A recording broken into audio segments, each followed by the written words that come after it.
When I wanted to leave my ex-husband, I had three unanswered questions. Where do I go? How do I start? What will they say? These three questions messed with my head. For every time I didn't get an answer, I had to go back to my suffering. Domestic violence meant I was battered. Each time I think of that, there is nowhere for me to go. I will go back to the marriage and go and be suffering and managing. I didn't even know where to start. And what would people even say? I battled these three questions for over 6 months. Those were my greatest fears. Until one day, I woke up and I asked myself, where do I go? I replied to myself, nowhere. How do I start? Anywhere. What will they say? I don't care. At that point, I became fearless. Why was I fearless? Because I've seen pain. What other pain can life give to me than the pain in this marriage that I cannot even fight? At that point of my life, I didn't just want to sit down and die. I wanted to survive. I wanted to at least struggle. I wanted to at least punch. I wanted to at least try. I didn't just want to sit down there and allow someone punch me to death, beat me to death, dehumanize me to girls, insult me to death. I wanted to fight. I wanted to try. I wanted to be fulfilled. Let it be that I failed. I wanted to at least use my strength. I knew there was strength inside of me, even if it's not much, but I wanted to use it. I was tired of just sitting in a place and wallowing in self-pity. I said I will go anywhere. I will start from anywhere. And I don't care what they say. That was when I became powerful. A lot of you always tell me, Blessing, see you. It's not easy. I know it's not easy. Letting go is the most difficult thing, especially when you've given it your time, your life, your energy, your resources. I know. But life has so much to offer. Like I said, I wanted to survive. The question is, do you want to survive? The choice is yours. But it's better to survive and try again and take your chances. These people will always say what they want to say. They always have something to say. But start. It is better to go to nowhere. Just move. There should just be a movement. I don't know what you're going through, but please don't die in it when you can run and survive. Hi guys, I'm Daddy Freeze, convener of the Free the Sheeple movement and leader of the Free Nation in Christ. I greet you and I bring glad tidings. You've heard from Blessing CEO, and I want to add my 2 cents. Many of us Nigerians have allowed culture and religion to become tools of oppression. We have allowed culture and religion to become sources of wickedness.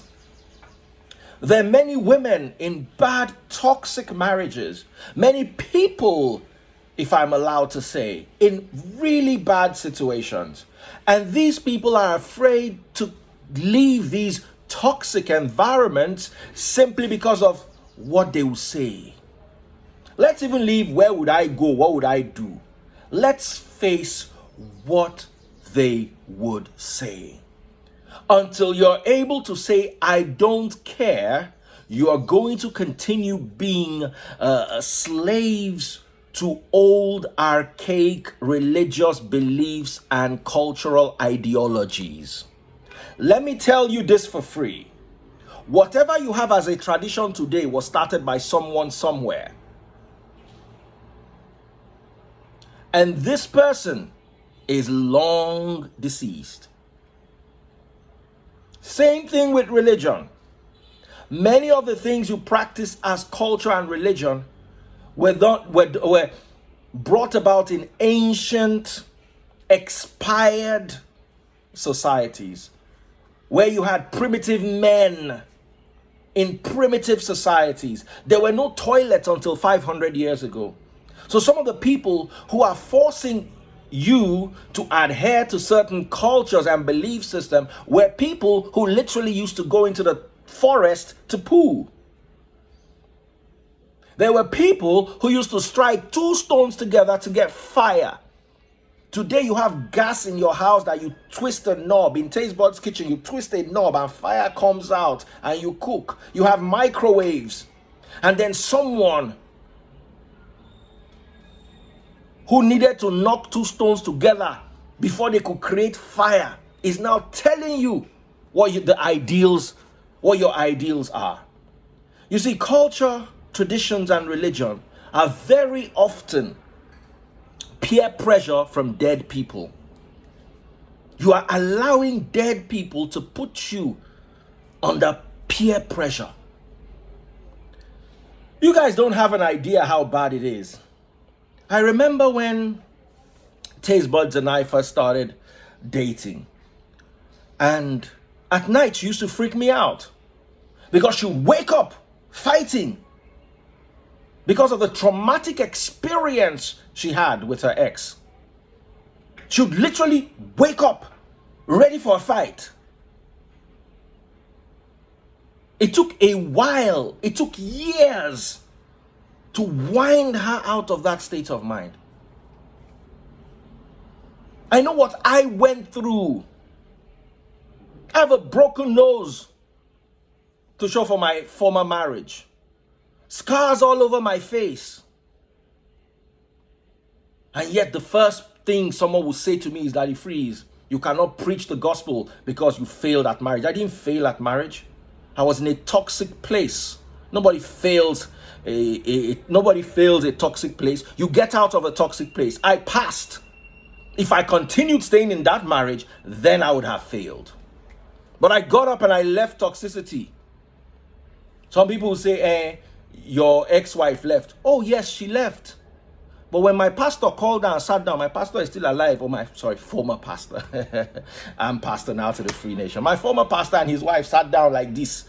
They said, do I want to go back to the marriage? I said, no. They asked her, does she want to go back to the marriage? She said, yes. The two pastors are still alive today. They can bear me witness to this. I never wanted to go back. Why do I go back to toxicity? Why do I go back to sadness and quarreling and strife? Why do I go back to a low self-esteem? Why do I go back to where my purpose was covered?